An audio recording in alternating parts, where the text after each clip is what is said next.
Hello everyone, welcome back to Major Hi-Fi. I'm Luke. Today we have another product from Kennerton Audio. This is their open back dynamic headphone, the VALI.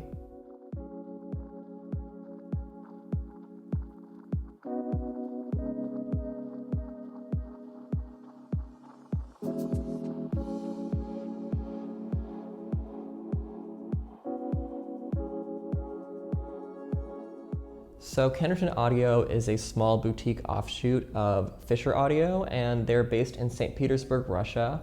They've been becoming a bit more available in the US recently, so we've been able to listen to quite a few of their headphones. And the VALI is apparently one of their most popular, well-liked models, so I was quite interested to hear it because I have heard quite a few of the Kennerton headphones. I've heard the Magni, which I recently did a review on, and that runs for about $849. This runs for $1,079, so it's a bit more higher price than that.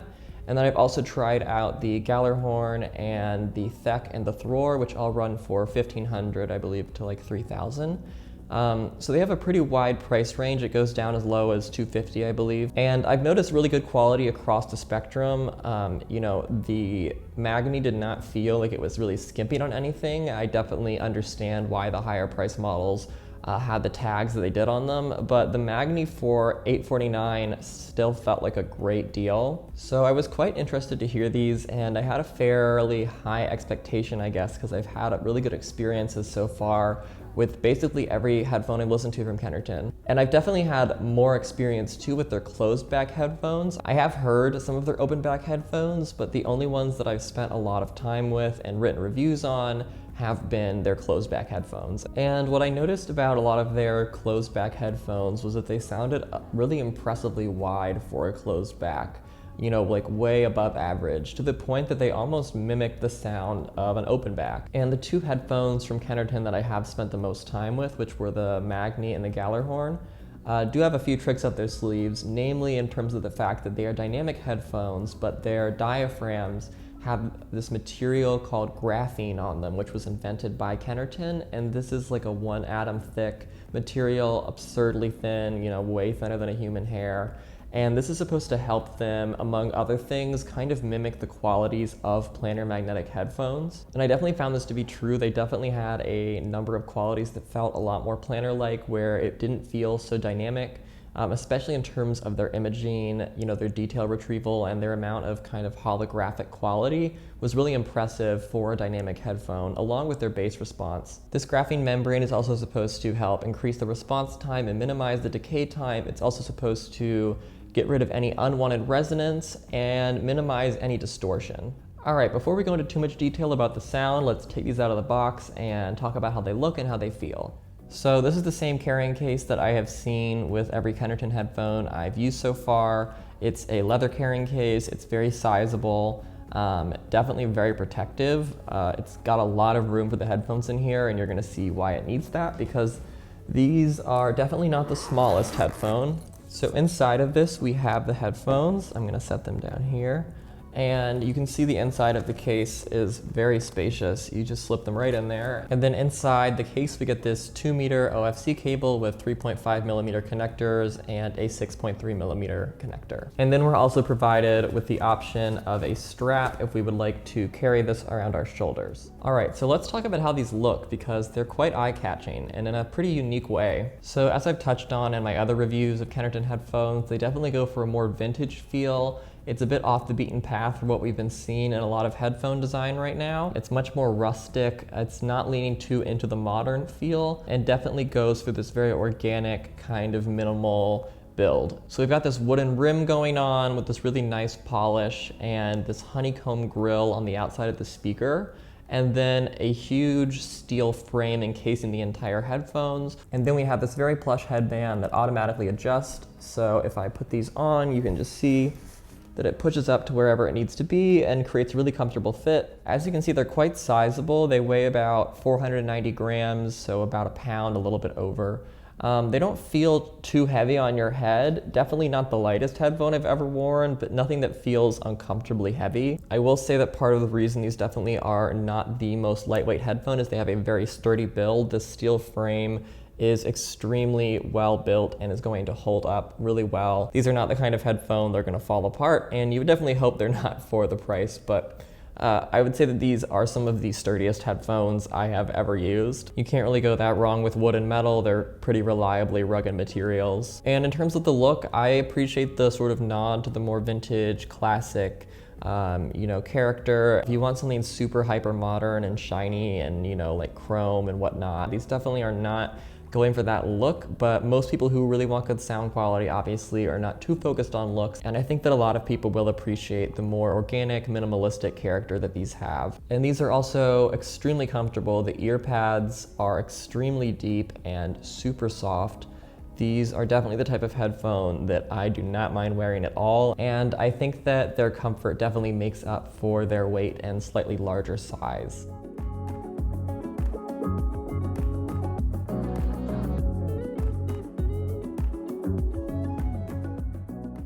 All right, so let's talk about how these sound. So going into listening to these, I was quite curious about their Soundstage, mostly because, like I said, I've listened a lot to their closed back headphones, and they often have sounded very close to open back headphones, so I was curious how this was gonna sound. Kennerton definitely seems to be a company that really values their Soundstage. It's one of the first things that stuck out to me about a lot of their headphones.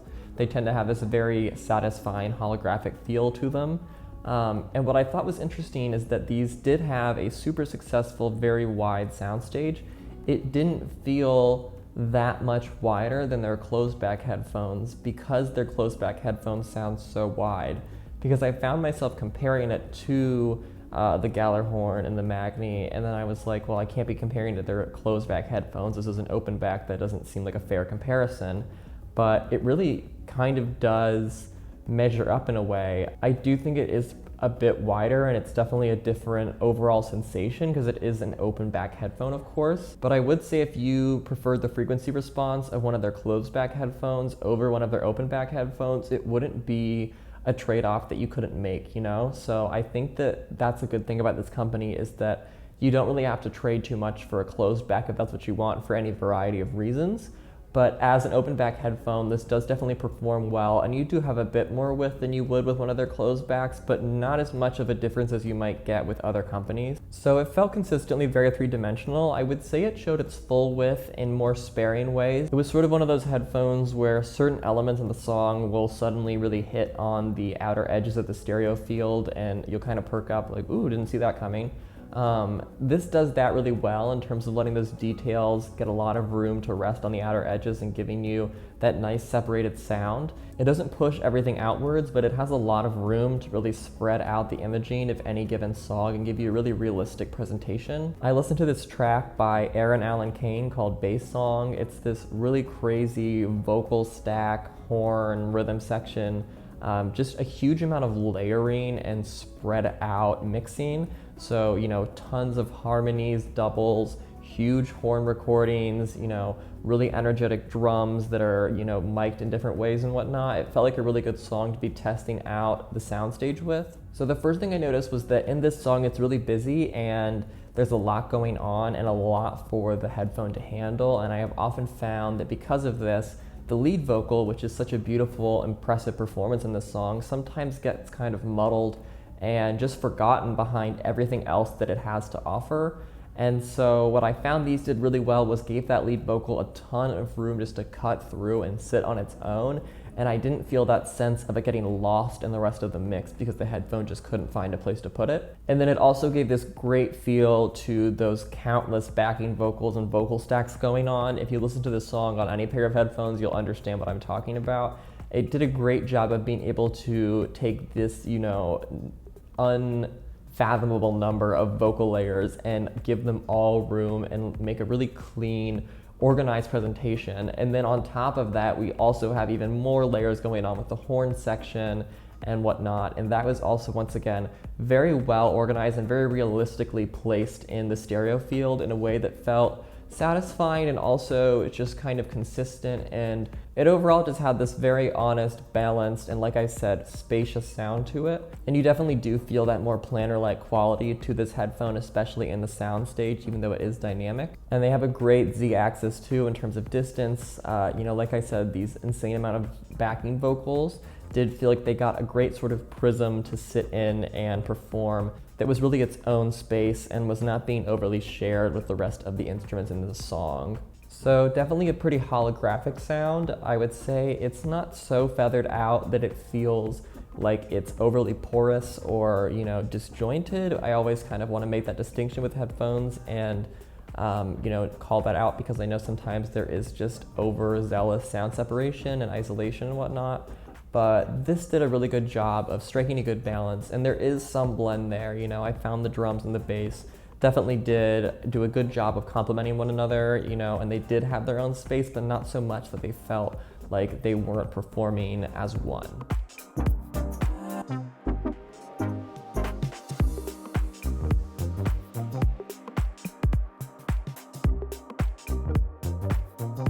Hey guys, Luke here. Just wanted to really quickly say, if you're enjoying this video, please leave us a thumbs up and subscribe. If you have any ideas for future videos or suggestions, leave us a comment.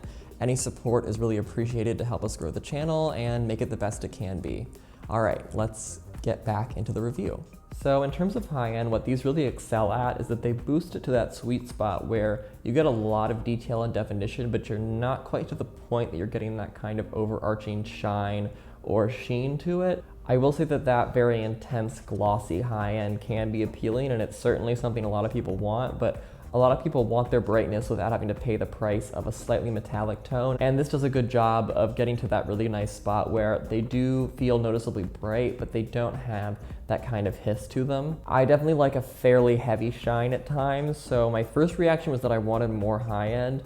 So I just out of curiosity tried EQing them a bit, and then once I did, I was like, no, actually I think it's right where it needs to be. The high end definitely has a pretty smooth, semi-saturated quality to it. Its snappiness and most sort of particular definition comes as we go a bit lower down in the high end area of the frequency spectrum. The highest audible frequencies do still get a lot of detail, but they're definitely a smoother, warmer quality, just up in that 16K range that some people might not even be able to hear.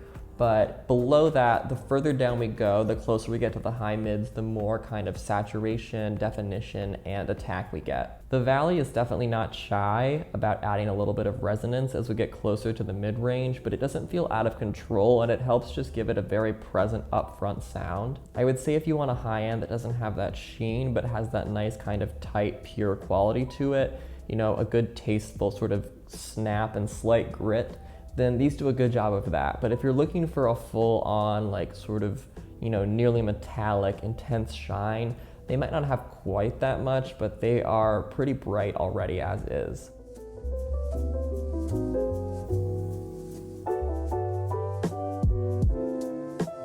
So the mid-range on these definitely has a pretty particular character to it. It has that kind of crisp bite that I found pretty similar to the Magni model from Kennerton, and also somewhat analogous of the Vocal Celeste, which has a bit more of a saturated colored mid-range. Though I would say compared to a Focal headphone, these are probably a bit less colored in the mid-range. The high mid is definitely pretty honest with these. I felt a lot of warmth from some tracks, but then a bit more sharpness and resonance with others. If you're looking for that sort of cut, thinned out high mid, these might not be the headphone for you, because they do definitely retain a bit of sharpness in this area. I don't think sharpness is a negative thing. It just means that you're going to get a lot of presence being conveyed through the mid-range, as opposed to, a ton of high-end or a ton of low-end maybe being the spearhead of the headphone. The mid-range, namely the high-mid, is definitely often kind of the star of the show. It doesn't overpower, but it does feel like a pretty important part of sort of forming the character of these headphones. It's not something that is sort of looked at as something that needs to be really refined and filtered, but more so something that needs to be pushed forward. So these do have a somewhat resonant quality to the high mids, namely, and just the mid-range in general. It's pretty subtle and small. It's nothing crazy, but it is noticeable. But it is subtle enough that you don't get that kind of uncomfortable ringing at all, and instead you just get a nice amount of extra definition and kind of like I said, slight saturation and subtle coloring to it. I listened to this R&B song called Faraway Look by Yola. It has a really great vintage timbre to it. And on the Valley, I found that it gave it this great light, sort of airy touch, but still maintaining that, grounded vintage sound, but giving it a bit more dimension. Like I said, with their somewhat resonant sound, the vocals cut through amazingly on this. They will not miss a beat. And then the string section, background vocals, and organs and whatnot had this really filling, colorful sound to them that, like I said, had that slight sharpness to them, but definitely a dulled tip. Nothing unpleasantly sharp, just forward and very present and very, very defined. The mid-range definitely felt reminiscent of the Magni, maybe a bit more rounded, but like I said, giving you that bite without being overly aggressive and keeping things really present, really realistic, and slightly saturated.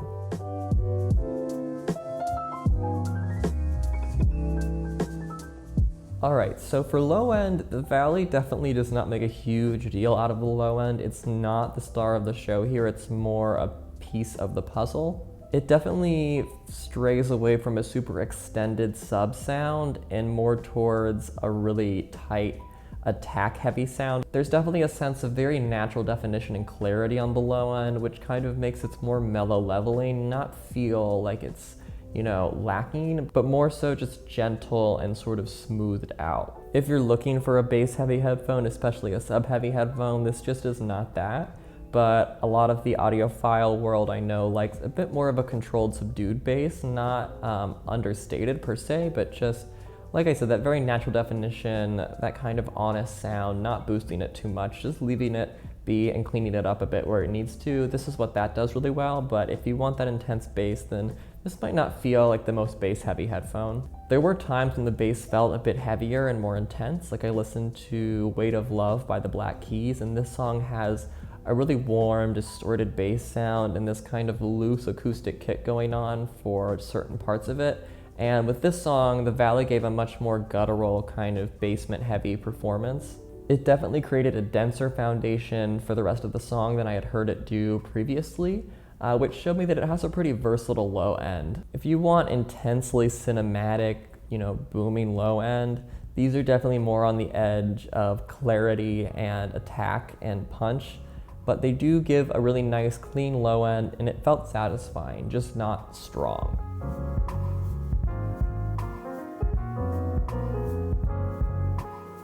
Alright, so overall, the Valley feels like yet another really great headphone from Kennerton. It excels in so many areas. It has this impressive sort of planar dynamic combination sound to it, and a really nice holographic soundstage along with that really defined fast attack sound. I would say with that kind of sweet spot boosted high end and the really precise punchy lows and the more colored, slightly saturated mid-range, there's definitely a pretty big audience for this type of sound and this headphone in particular. I can definitely see why this would be one of their most popular models. It has that very satisfying, gratifying sound to it and it's just really fun to listen to. In terms of price, you definitely get what you pay for with these. They feel like a very luxurious, really well-tailored sound, and their build and look also has that sense of just really solid work and a lot of care put into each product. As I said in my last videos, I think that Kennerton has a lot of potential to keep growing, and if they continue to gain traction, overseas in various other countries, I think they could definitely become a household name similar to other really big hi-fi headphone brands. If you have any more questions about the Valley, please feel free to leave them in the comments. If you'd like to know how they compare to other Kennerton products that we may have listened to, please let me know. If you want to compare these to a large number of other open back or closed back or dynamic or planar headphones, you can check out Major Hi-Fi's headphone ranking tool, which I will link below. I will also link my written review of the Valley below if you'd like to read that. Alright, so that's all I have for you today, but I will be back soon with some more reviews, and until next time, happy listening.